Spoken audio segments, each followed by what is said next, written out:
How does Darian DeVries' competitive family drive him to competitive greatness? And Tayton Conerway is an absolute dog. I don't think there are a lot of people talking about him. There's an article out. We're going to talk about all that and more on this episode of Indiana Sports Connection. Let's get into it.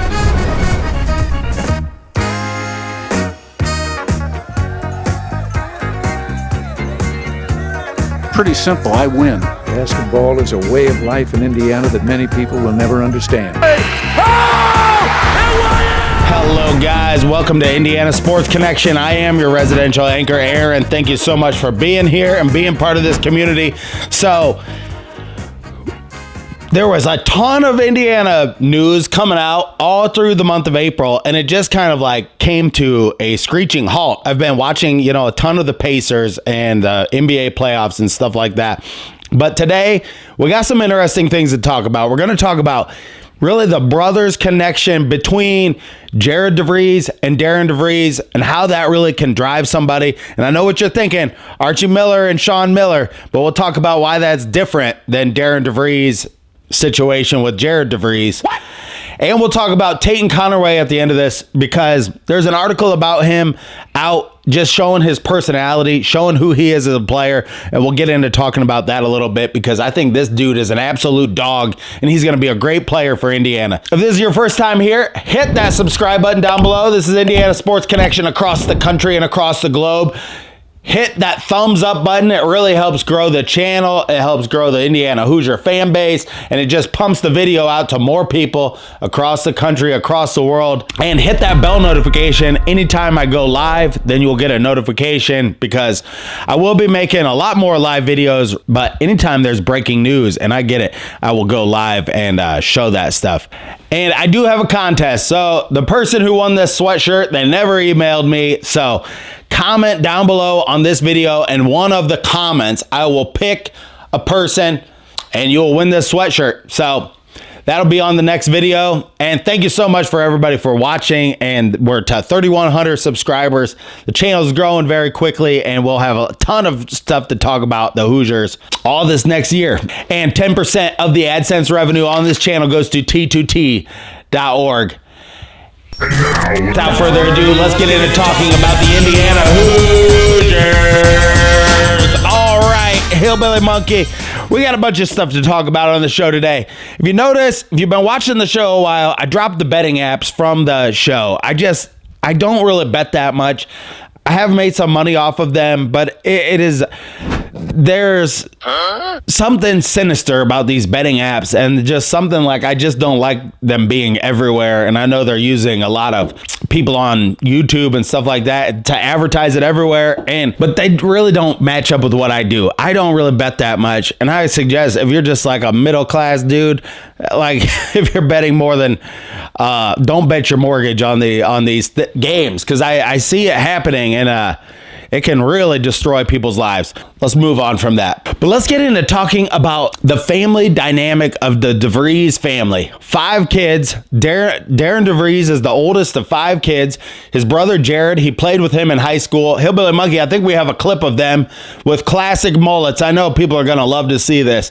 Hillbilly Monkey, roll that clip of them I believe this is at the Iowa State Finals in 1992. Roll it. Panthers wearing number 12. A 6'2" junior, Darian DeVries.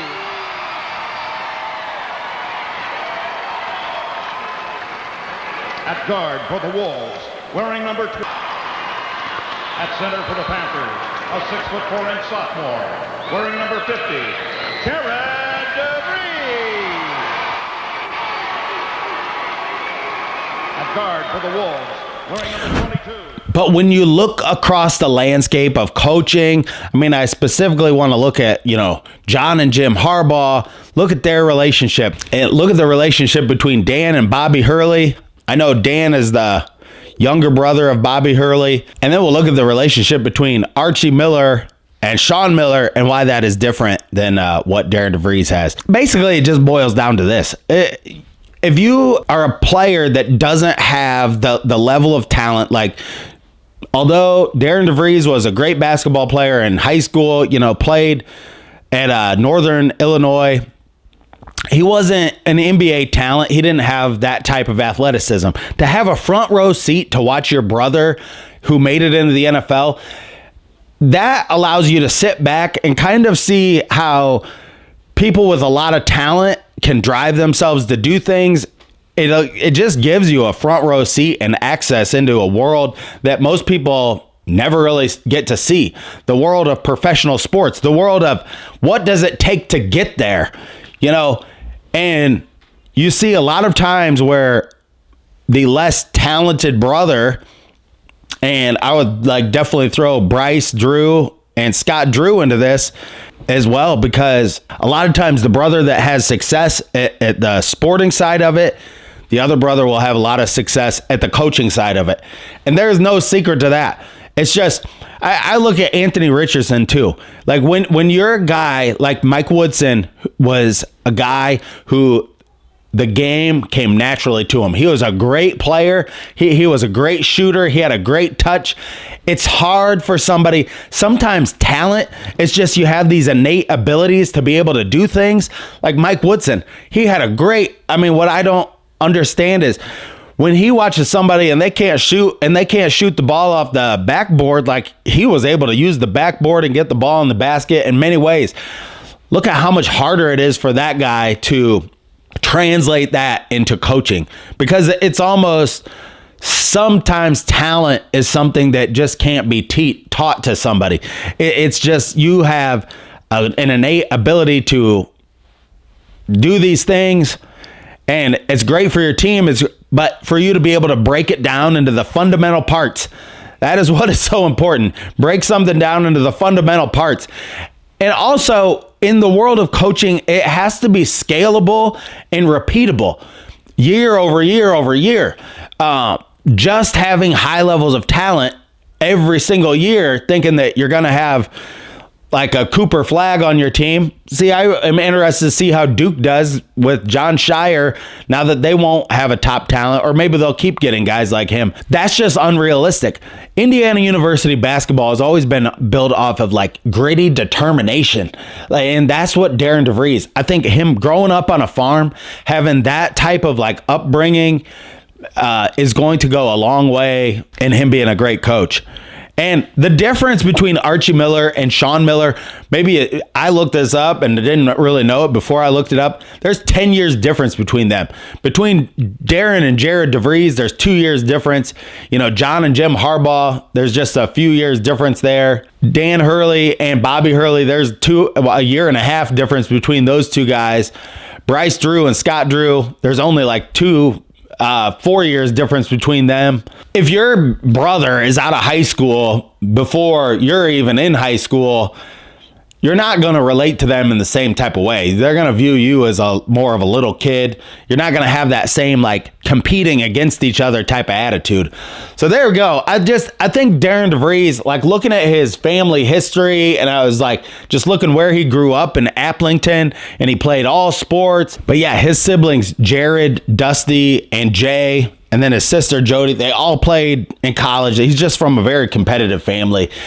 He gets it. Like I've seen articles also where he said that, he understands the fan base. He understands the expectations. I think he was at Creighton where they sold out in the 18,000 arena. I really didn't know that till I read it, but being there, Creighton has high expectations for basketball and has a pretty good fan base. Maybe not like the IU fan base. This is just another dynamic where it's going to help him. These past things that have happened to him, the way that he thinks about a lot of things in the game of basketball and his systems and everything like that, that he's going to be able to bring us a winning culture to Indiana. And one big piece of that is Tayton Conerway. We'll transition into talking about him. We've talked about Connor Enright on here, and we've talked about some of the other players that Indiana's gotten, Lamar Wilkerson. Tayton Conerway is a huge culture piece. This dude is a winner. And there's an article out about him talking about some of the things he did. When Tayton Conerway played at Troy, this article is about when they were bringing in a new coaching staff, just like Indiana just did. There was one player that they kept, and it was Tayton Conerway, because he was a winner, and he was like the glue that was really keeping that team together. I don't know what kind of a season Troy had or anything like that, or who all they play and everything. I know everyone's going to say, well, he hasn't stepped up to the Big Ten. He hasn't, made it so does Oates in the Big Ten. But, I mean, look at the guy from Florida that played at Iona. But a lot of these guys, he's 23 years old, making that jump to the Big Ten.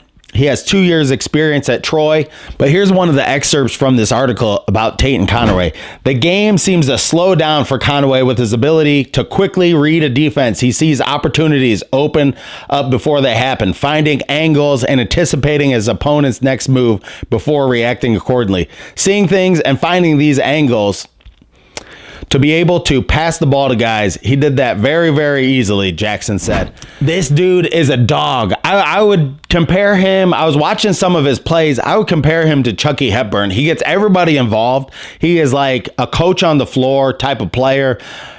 Between him and our backup point guard, Connor Enright, I mean, we have two guys that are really going to push each other to be great. And I'm not concerned that we don't have any big guys. I was watching, and maybe I'll put the link to it in the description down below, but watch on YouTube the Gonzaga West Virginia game. West Virginia is down by, I believe they got down by 5 and it was under a minute to play. Gonzaga hit some free throws. Like, they never wavered in the end of that game. Compared to the end of a Mike Woodson game, I mean, they just looked so much calmer. I mean, being in the Bahamas, being a team that was just put together, how well they looked early in the season in November, that goes a long way. That's Darian DeVries at his finest, bringing all these guys together, building a culture quickly, and bringing in the right guys for the right fit. And don't be concerned that we're not going to have some lumbering 7-foot guy under the rim that can't make his way up and down the floor. This team's going to play fast. They're going to play with 5 guys out. After watching that game, I love watching the 5-out system. You get so many back cuts when you have. And the other part of that game that really sticks out is what a great passer that Tucker DeVries is. And he is just a dude that can get into the lane. I think the combination of Tayton Conerway with Tucker DeVries and Lamar Wilkerson on both wings, and then Reed Bailey, Sam Alexis, some of these other guys, and then I think our guys under the basket, Josiah Miles, Nick Dorn, Sicily, these are going to be our rebounders, along with, and everybody's going to do it. I think our team is going to look more like Michigan State. And I don't understand why more Big Ten teams don't play the style that Michigan State plays, because they go further in the tournament. They've had more success in the tournament than most of the other teams in the Big Ten. Look at like Illinois with Kofi Cockburn, if you want to say it that way, held their team back. As soon as they got in the tournament, they played a really fast team. I believe it was like Loyola. And you could just tell this guy was that's not what the tournament's all about. Us Indiana fans, we need to sizzle down, because I know a lot of people are thinking, I've seen a lot of comments. People, we're going to not even win 6 games with not having any big guy. Give this a chance. Give this a chance. Like everybody, and I gave Mike Woodson a chance just like everybody. I know this show's only 2 years old, but the previous 2 years, I was rooting for Mike Woodson. He's the coach. He's got I just was like, always positive about everything he was trying to do, until he wasn't trying to do anything at all. Then I wasn't positive about any of it. So in conclusion, this episode today, it's like Darian DeVries, he is really, you can see his family values. You can see his upbringing in Iowa. You can see, the competitive family, like all of these things are driving this guy to the pinnacle of basketball. Whether or not he wins us a championship, that's what we all want to see. We want to see us get to the Final Four and win another championship. And I think that is on the table. With this dude in the next 5 years, builds Indiana up to be something special. And I think Scott Dolson also learned a lot from watching Fred Glass hire Archie Miller, and then how Archie Miller was not able to put it together in Indiana. I think all of that culminates into things are going to get better. We have to stay positive. If I don't think things are going to get better, then why am I even here? So us as Indiana fans, I think we got to realize things are going to get better. This is going to be a better team. It's going to be a more organized team. The practices of Darian DeVries, and we got a clip of the practice here. Hillbilly Monkey, roll that clip of one of the drills on the DVD we got. 3 minutes. Gaten's drill. Gaten's drill. Gaten's drill. Transition. Gaten's drill. Yes. Yes. Gaten's. Get 3 shots. Hey. 4. So 4 at a time. 4. Transition drill, 4 on 0. Again, working on trying to attack and transition. If we talk about wanting to play in transition all the time, and that has to be our identity, it has to be what we do every day. So this is one of the things we'll do out of transition to work on getting the ball up the floor, get the spacing. Again, we had 3 on 0 earlier, now it's 4 on 0, but incorporating the transition piece of it. 1 across. 1 down. Drift. So we'll give them instructions on what we want coming out of it. So it's a baseline drive, a drift. What were you saying down here? 1 across, 1 down, drift. Good. 1 across, 1 down, drift. So they got a drift pass. Come on. 1 across, 1 down, Listen drift, now, listen. 1 up. 1 across, 1 down, 1 up. 1 across. So trying to get our wings deep to the corners, provide the good spacing. 1 down, drift. Got a drift pass. Hey, Let's go. Let's do it again. Do it again. come back, you 4. 1 across, 1 down, drift, 1 up. Come here, you 4. Slow down, fellas. Slow yourself Can down. you dribble in the middle of the floor? Can you dribble in the middle of the floor? You only dribble in the middle when you're slicing it. 1 across, 1 down, drift, 1 up. Communicate it now. Let's go. Come on, come on, come on. Talk it out. Push, Joe! Bring it back, coach. Bring it back. You 4 off. You 4 off. Give me new 4 on. Get off. Get off, you 4. Some of that new guys still learning the drill. 1 so across, 1 down, know better as drift, we 1 get up. 1 across, 1 down. Heads up, Liam.